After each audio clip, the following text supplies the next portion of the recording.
Olá, que a graça de Jesus esteja com você nesse dia que começa. Chegamos ao final da semana, aprendemos coisas valiosas, foi muito bom ter você comigo como companhia e como meu colaborador e colaboradora quando você compartilhou esse vídeo com alguém. Continue assim fazendo. Se ainda não é inscrito, eu sempre peço todo dia que é importante, porque muitas pessoas assistem esse canal sem se inscrever nele.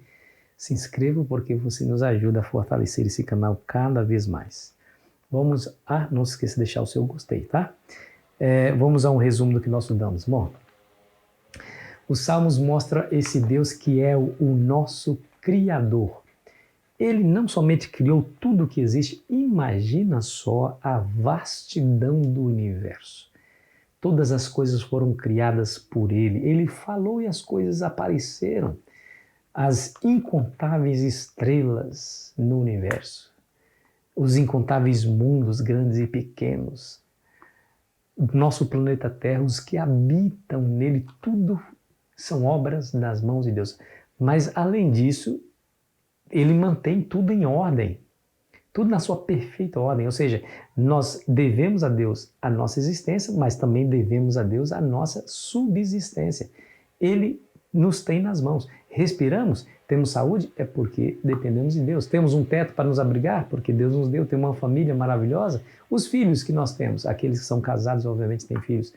Os filhos que nós temos vieram de quem? Eu lhe pergunto, quem é que com a sua sabedoria consegue projetar um ser humano e fazê-lo funcionar como ele funciona?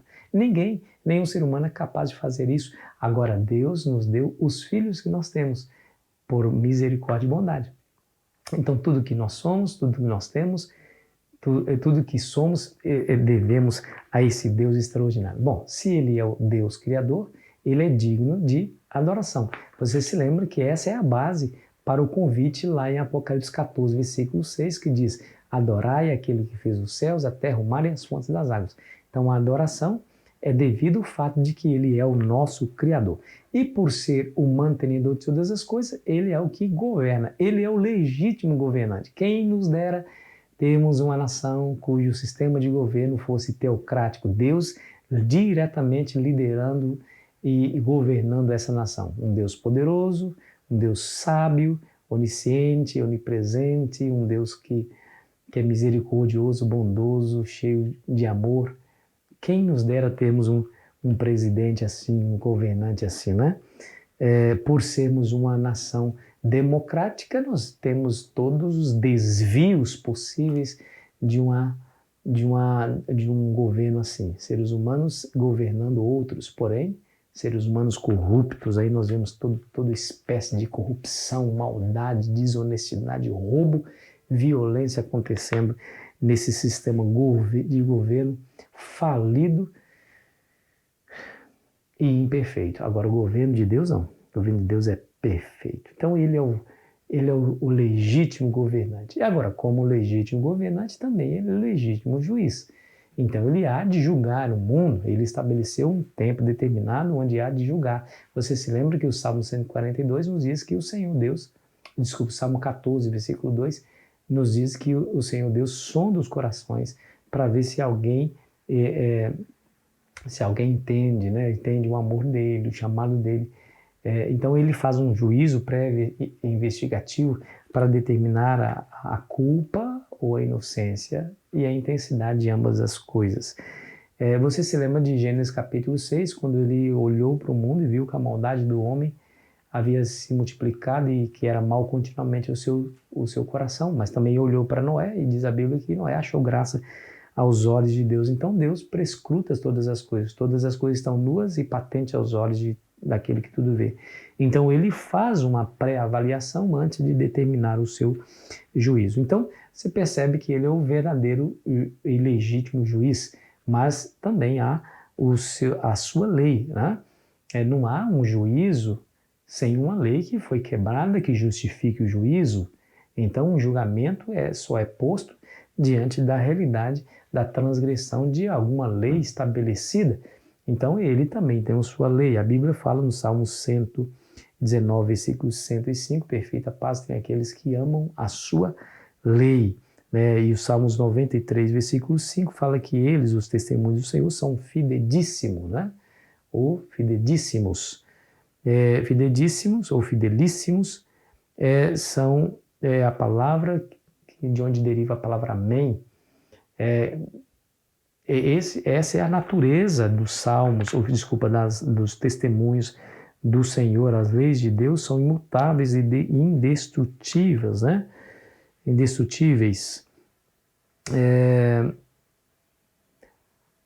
Então, ele é o Criador, ele é o governante, ele é o juiz, ele tem uma lei e nós podemos confiar na justa ou no justo governo desse Deus. E aqueles que quebraram a lei de Deus, como é que faz? A Bíblia fala que nós temos um advogado junto ao Pai que nos ajuda na sua intercessão. Ele tomou o nosso lugar pagando o preço da violação e da lei, da quebra da lei, e agora nós podemos obter a salvação porque Ele abriu as portas do céu para nós, pagando a nossa dívida.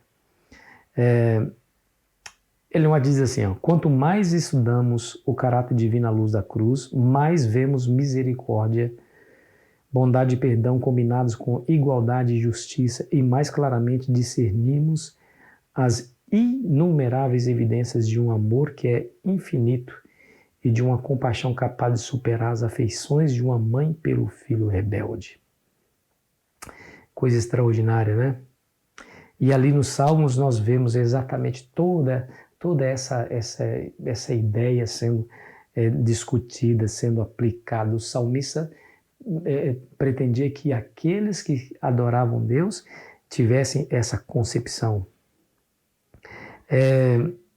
Mesmo Deus sendo um Deus justo, né, que a Bíblia fala que ele se ira também, né? Que o povo haveria de enfrentar o juízo divino por sua rebelião, e mesmo assim o povo poderia ainda invocar o nome de Deus. Por quê? Porque sabe que a ira de Deus dura por um tempo, mas a sua misericórdia dura para sempre. Mesmo enfrentando a ira divina sobre nosso pecado, nossa rebelião, ainda assim podemos invocar o seu nome. Que coisa maravilhosa, né? Como nós deveríamos viver sabendo de tudo isso? Primeiro, louvando sempre o nome do Senhor. Louve sempre. O Salmo 100, que nós estudamos essa semana, nos ajuda a entender isso. Louve o Senhor com júbilo. Apresentai-vos diante dele com cânticos, porque o Senhor é bom, sua misericórdia dura para sempre. É Ele que nos fez e somos ovelhas do seu pastoreio. Então louve o Senhor, exalte o nome do Senhor. Seja fiel a Ele sempre. É assim que nós devemos viver. Mas se deslizarmos, se caímos aqui ou caímos lá, ainda há misericórdia. Ainda a misericórdia do Senhor dura para sempre. Ela não se findou. Haverá um momento em que a misericórdia deixará de pleitear pelos impenitentes, quando a porta da graça se fechar. Mas até lá ainda temos tempo de nos arrependermos e buscarmos o perdão. Porque a ira de Deus dura um tempo. A misericórdia, pelo contrário, dura para sempre. Oremos. Pai, obrigado, Senhor, por sua bondade e misericórdia. Obrigado porque ela se renova cada manhã e é um motivo pelo qual nós não somos consumidos. A tua graça é a única coisa que nos salva. É por ela que nos salvamos e a ela nos apegamos e clamamos nessa manhã. Nos dê a tua graça, derrama sobre nós o teu perdão e nos habilite para sermos testemunhas segundo o teu coração, em nome de Jesus. Amém. Querido amigo, querida amiga, foi bom ter estado contigo essa semana. Semana que vem começaremos uma nova jornada espiritual. Eu fico aqui esperando você ansiosamente. Aproveite bem o seu dia e o seu final de semana.